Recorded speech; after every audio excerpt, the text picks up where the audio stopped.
Coucou tout le monde, si vous ne me connaissez pas, moi c'est Lomé de la chaîne Lune Lomé Soleil et aujourd'hui je vais vous présenter un jeu vidéo que j'ai adoré et que j'adore toujours. Donc avant de commencer cette petite présentation, je voulais tout d'abord encore remercier Dena ASMR de m'avoir invité sur ce concept. En fait j'avais commenté une de ses vidéos, la première il me semble, en lui disant mais c'est un concept de ouf, c'est trop stylé, j'ai trop aimé ses vidéos et il m'a proposé très gentiment de faire partie du concept, donc ça me fait super plaisir. Si vous connaissez ma chaîne YouTube, vous savez que je prends souvent des notes et c'est le cas pour cette vidéo. J'ai noté les informations sur le jeu que je vais vous présenter dans un carnet, donc si jamais vous me voyez regarder vers le bas, vous saurez pourquoi. Et alors le jeu que j'ai décidé de vous présenter aujourd'hui, c'est Final Fantasy Chocobo Tales, Final Fantasy Fables Chocobo Tales. C'est un party game de l'univers Final Fantasy développé par HAND par End et édité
commençons la game à 0%, et plus l'adversaire va nous frapper, plus nous allons monter en pourcentage, et plus il sera facile pour lui de nous expulser du cadre de l'écran. Et tout le défi va être de rester dans ce cadre pour ne pas mourir. Que ce soit par le bas de l'écran, sur les côtés ou par le haut. Et donc c'est vraiment une nouvelle mécanique, car on peut rester vraiment très longtemps sur le terrain sans mourir, même si on encaisse vraiment beaucoup de coups. Et on a passé des heures entières à jouer à ce jeu, que ce soit à plusieurs multijoueurs. On pouvait jouer jusqu'à 4 joueurs, aujourd'hui on peut jouer jusqu'à 8 sur Nintendo Switch. Ou alors à réaliser des missions qu'il y a dans ce jeu, tout à fait exclusives. Ce que je voulais vous présenter aussi, pour les plus jeunes d'entre vous qui ne connaissent peut-être pas la GameCube, c'est ce petit CD typique de la GameCube. Un petit CD qui évitait tout simplement en partie de graver les fichiers du jeu sur un autre CD, car il est facile, vous le savez, de copier des fichiers sur un autre CD. Or avec un petit CD comme ça, il est beaucoup plus dur de les graver tout simplement.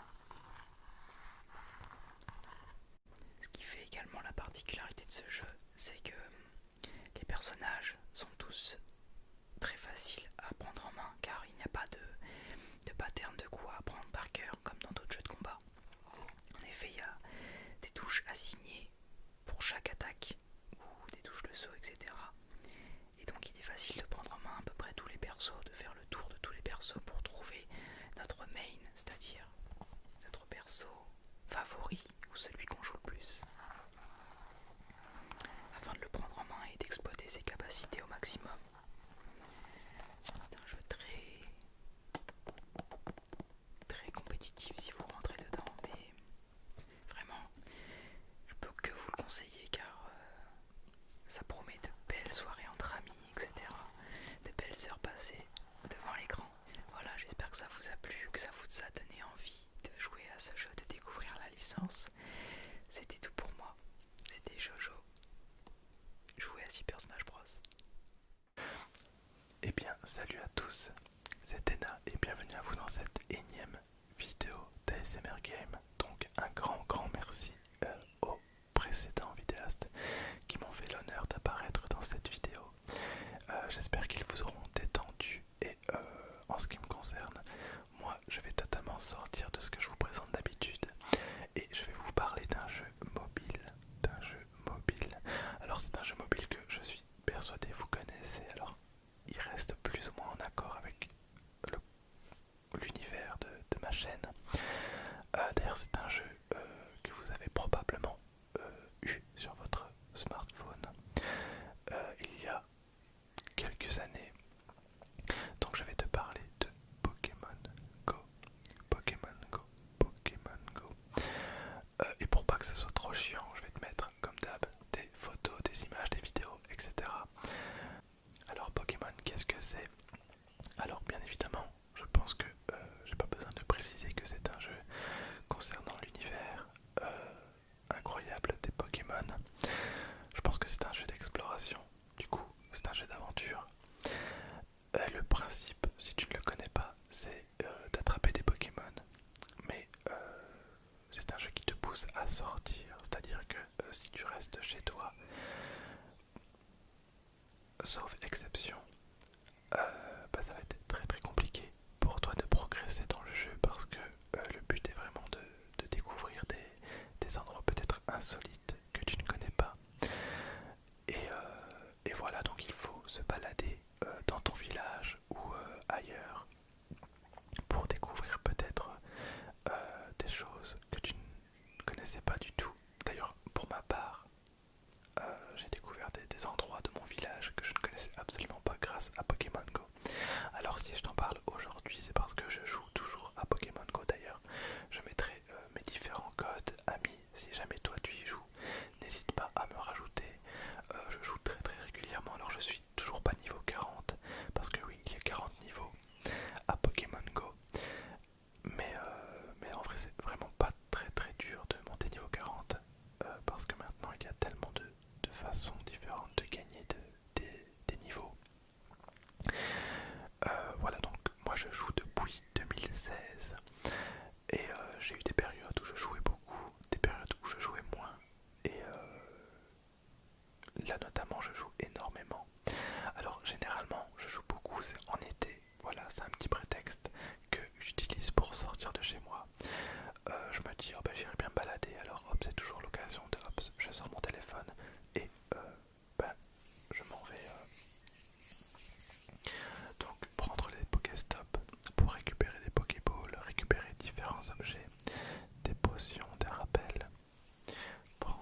s'ennuie très très peu. Et en ce qui concerne les raids, alors je ne sais pas si tu connais les raids, parce qu'à l'époque où Pokémon Go était vraiment très très joué, ça n'existait pas. Les raids c'est très simple, donc il y a des points d'intérêt. Donc imaginons une église ou un château fort, bref, donc qui peut être une arène, donc ça peut même être un kiosque, voilà, peu importe.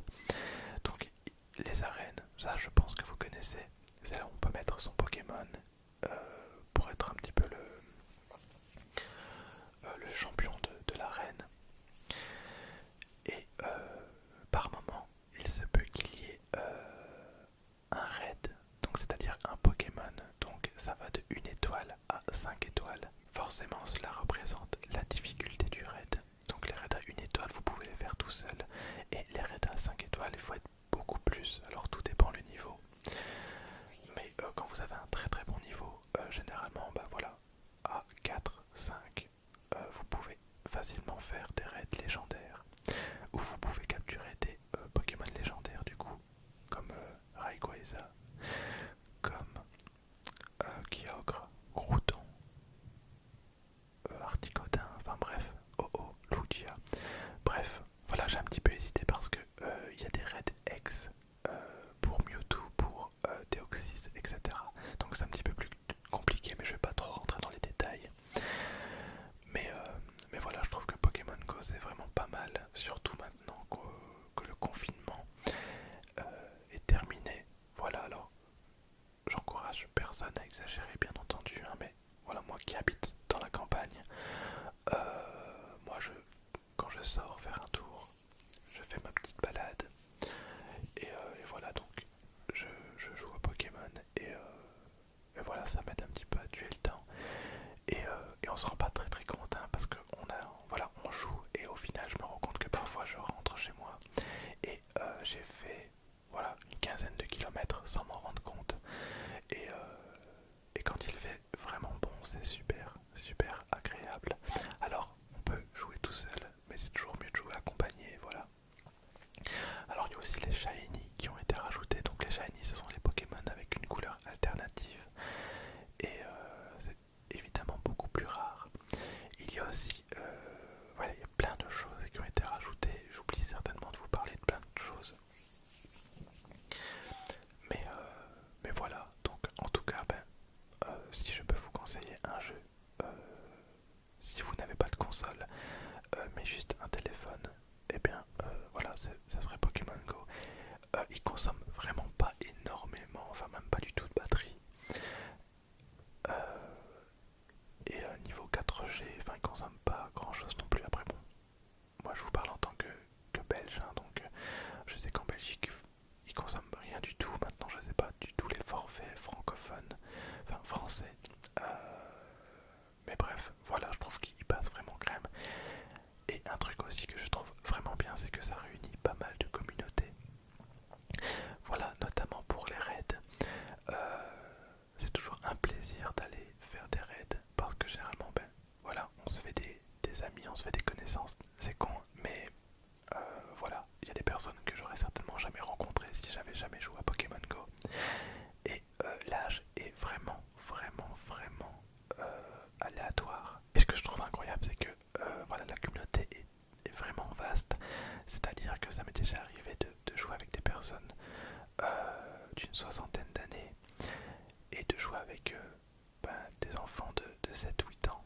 Voilà. Et je trouve que voilà, c'est toujours cool. Et pour quelqu'un comme moi qui est la collectionniste aiguë, enfin, je pense que ça, l'arrière-plan vous annonce un petit peu la couleur. Je trouve ça cool. Et le jeu est vraiment régulièrement remis à jour. Donc à l'heure où je vous parle, on a déjà pas mal de générations. On a Kanto, Johto, ON, Galar, etc. Je dis peut-être une connerie pour Galar, non? On n'a pas encore Galar, sauf quelques Pokémon. Enfin bref, c'est vraiment cool. Je passe des moments incroyables. Et voilà, donc n'hésitez pas à me rajouter. Et voilà, donc sur ce, moi je vous dis à très très bientôt. Portez-vous bien. Et à la prochaine. Salut, salut, salut, salut.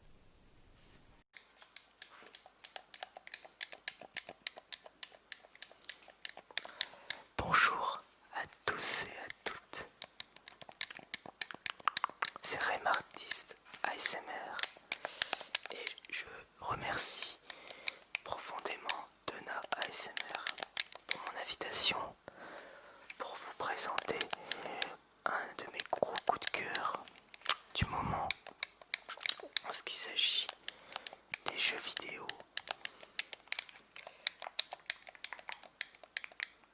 Donc, je vous le présente tout de suite.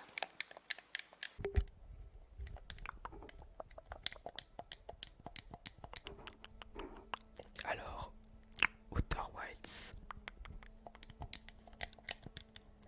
disponible sur PC, sur Epic Games, PS4, Xbox One.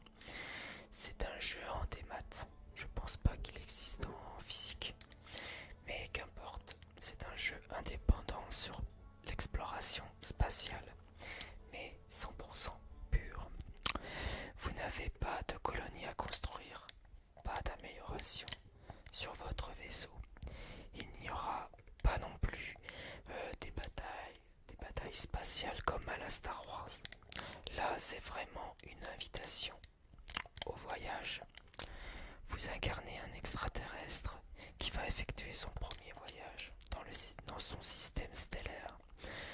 Vous ferez une grande expédition sur chaque planète et chaque endroit regorge plein de secrets. Une des premières choses que vous allez remarquer dans ce jeu, c'est sa musique. C'est une OST incroyable et envoûtante qui vous fera rêver pendant des nuits. La musique qui va vous emporter vers l'au-delà.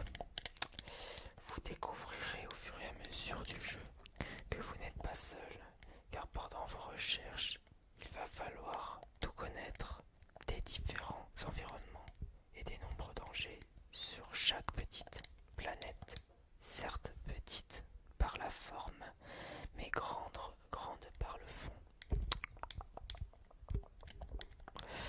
Et oui, ce jeu va vous mettre émotionnellement dans tous les sens. Ce jeu va à la fois vous angoisser comme vous faire pleurer, va vous faire peur, va vous faire peut-être peur par moments, va vous surprendre et va surtout vous faire rentrer dans un univers unique. C'est un voyage vers l'inconnu.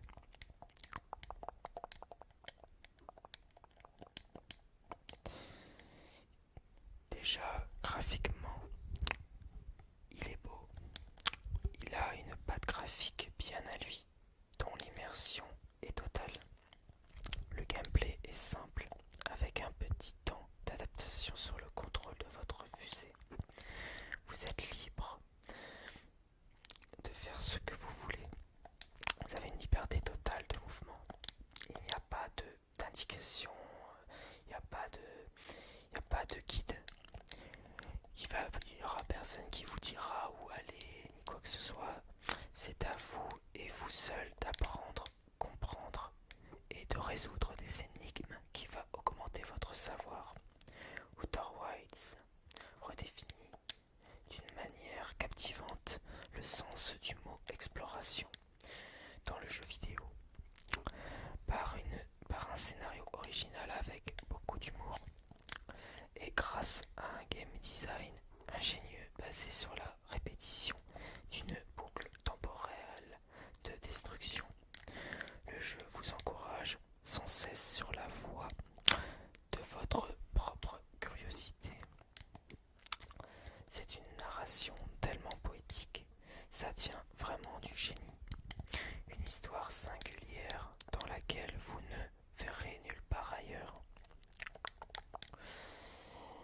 Si vous avez aimé des films sur l'espace comme Interstellar ou 2001 Odyssée de l'espace, alors ce jeu est pour vous. Pour moi, c'est l'Interstellar du jeu vidéo. Ce jeu m'a ému profondément.